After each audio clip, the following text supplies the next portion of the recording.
They said a king without a shadow would not live to see 3 new moons. But King Olumide never believed in prophecies.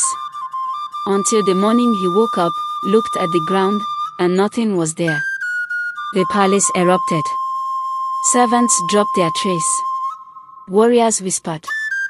Everyone knew what it meant. A shadowless man is a soulless man.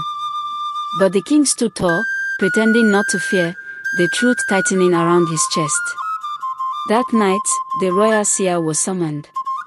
She circled him 3 times, muttering words older than the kingdom itself. Then she stopped, trembling. Your soul has been taken, she whispered. And the one who stole it is still within this palace. King Olumide's blood ran cold. Someone close to him had done the unthinkable. But who? And why? The king finally turned around. He saw a pair of glowing eyes watching him from the darkness. The moon hung low, swollen like an angry spirit. King Olumide followed the glowing eyes into the royal courtyard, his heart pounding like a war drum. There, beside the ancient Iroko tree, stood his younger brother, Ajeniko. A smile played on his lips, too calm, too sweet, too dangerous. You should have died on the battlefield, Ajeniko said softly. I was meant to be king. And now, I will be. The air thickened. The guards tried to attack, but a wall of invisible wind threw them back.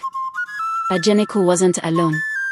A forbidden sorcerer stepped out behind him, his skin marked with dark symbols that pulsed like heartbeat veins. The king reached for his sword, but his hand trembled. Without a soul, his strength was vanishing. Ajeniko walked closer.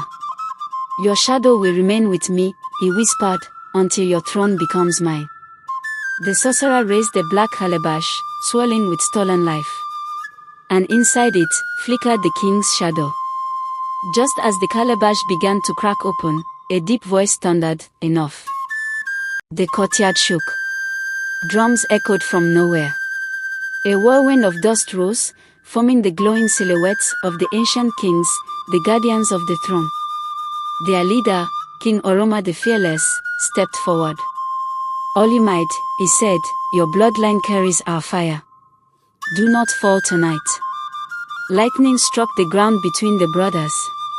Ajeniko stumbled backward, the calabash wobbling in his hands.